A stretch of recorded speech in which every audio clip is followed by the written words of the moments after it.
told Al to speak for 1 minute, but I'm kind of glad he went longer. Thank you very much. Thank you, Tiffany. I think the biggest crowds in Joseph Beth history were like Hillary Clinton, Sarah Palin, Mike Huckabee. So once you eliminate all these people running for president, I think we're probably right on the next level of audiences here. As Al and both Tiffany noticed, the paperback version of the book have been on the bestsellers list. And the hardback just started rolling out this week, but it's doing very well too.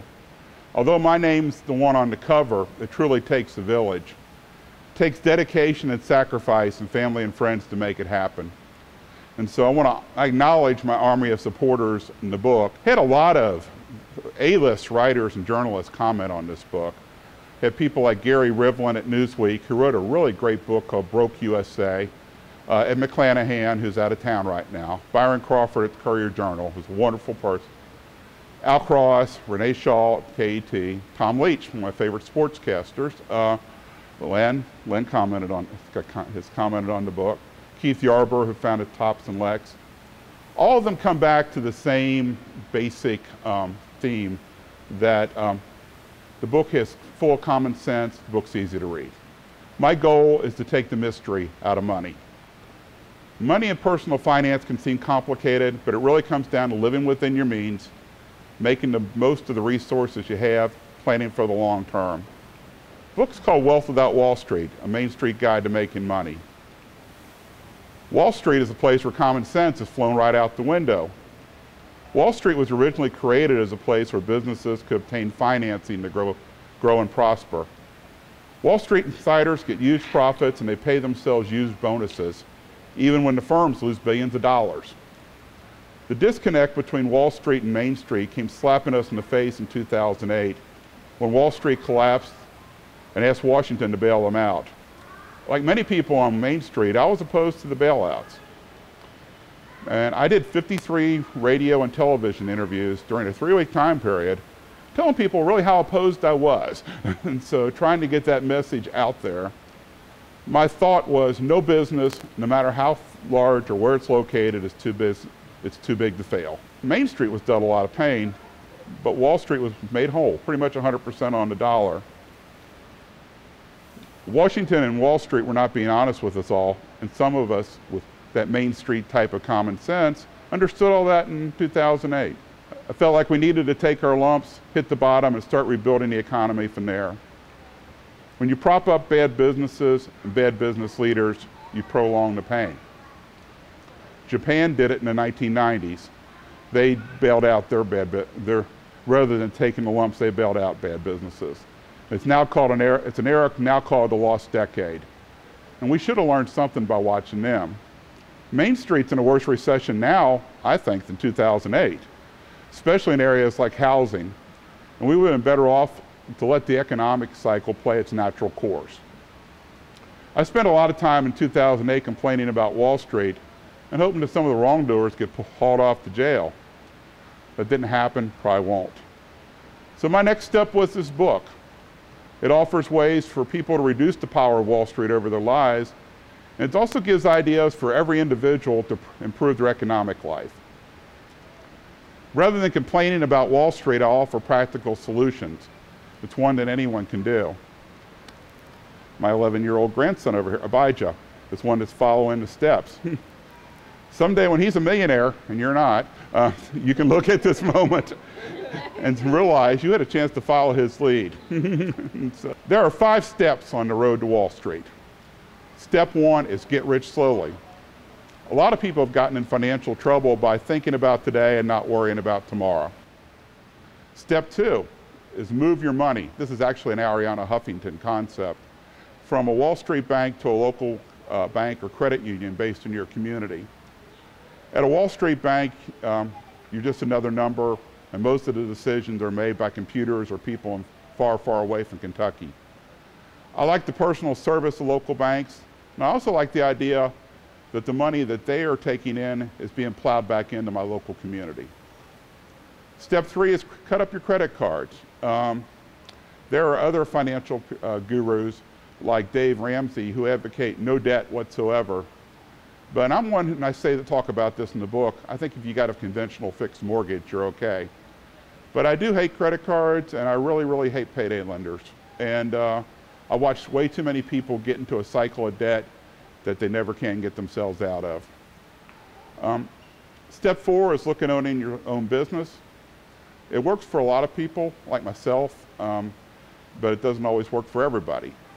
So a part of the book, I give practical advice as to whether or not you're cut out to be self-employed, and what to do if you do decide to become self-employed, what to do to get that business up and running. 5 is I want people to give back to their communities.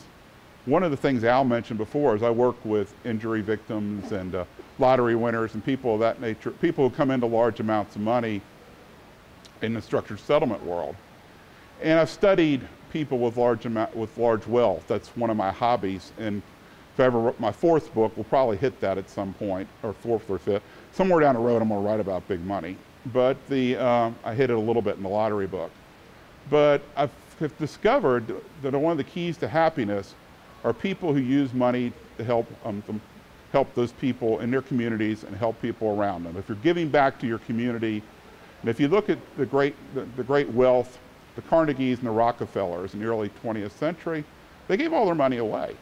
Most of the libraries in the United States were built by Carnegie. And so if you look at what Bill Gates and Warren Buffett are doing, they're giving their money back to society. And they're not just out buying toys, and they're not just out trying to show off for the neighbors. I always think about the Will Rogers quote from the 1930s. People are borrowing money that they don't have to impress people they don't like. and so America has fallen into that mode in the last few decades, and we're paying for it now.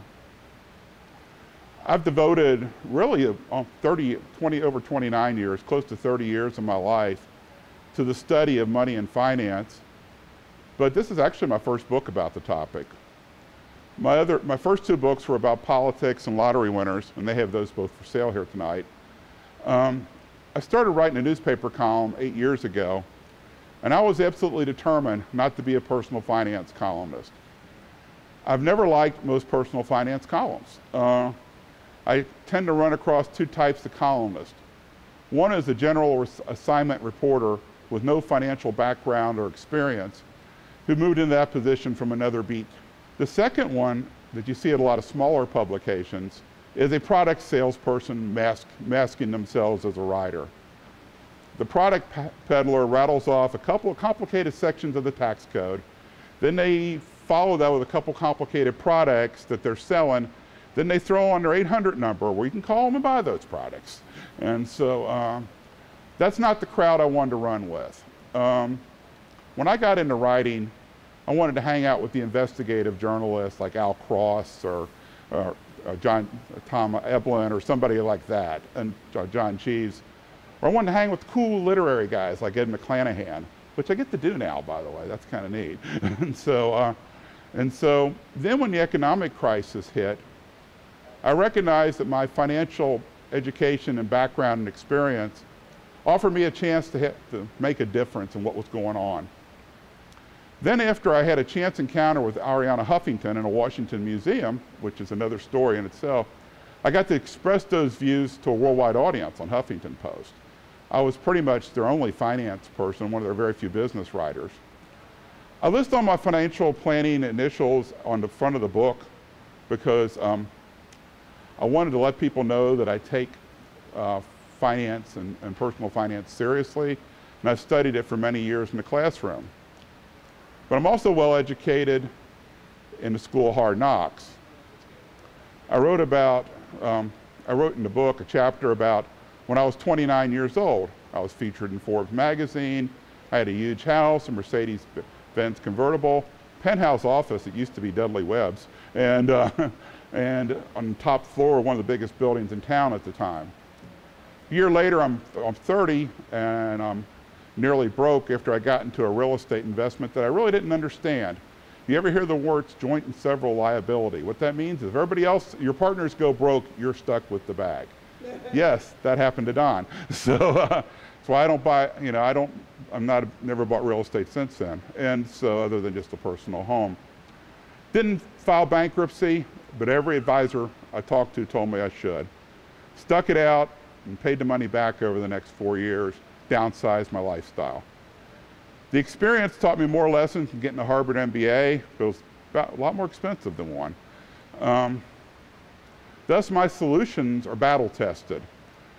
And they're also not partisan in what I would consider the traditional Republican Democratic sense. I talk a little bit about Main Street and Wall Street, and I think that's better than what we have seen as traditional political parties. One of the reasons I asked both Al Smith and Tiffany Nash to introduce me is that Al's traditional liberal, brought up into politics of the New Deal, and Tiffany is a young Republican activist.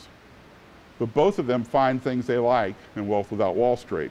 The reason the book's become a bestseller is it connects to the average person on Main Street. I don't think Wall Street's going to get what I'm saying. I don't see a day when Goldman Sachs is going to quit handing out their $1 million bonuses and start handing out copies of my books. I just don't see that coming down. My book's not about marching in the streets or writing letters to Congress. People who are out working every day, raising a family, they don't have time to protest. And in today's climate, I think it's somewhat a waste of energy. I want people to make a statement by being good citizens and being good role models for their families and their neighbors.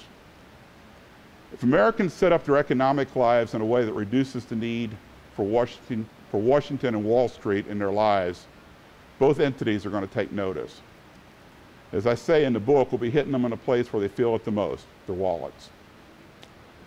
Using economic action as a tool, historic figures like Gandhi and Martin Luther King were able to implement positive change on society.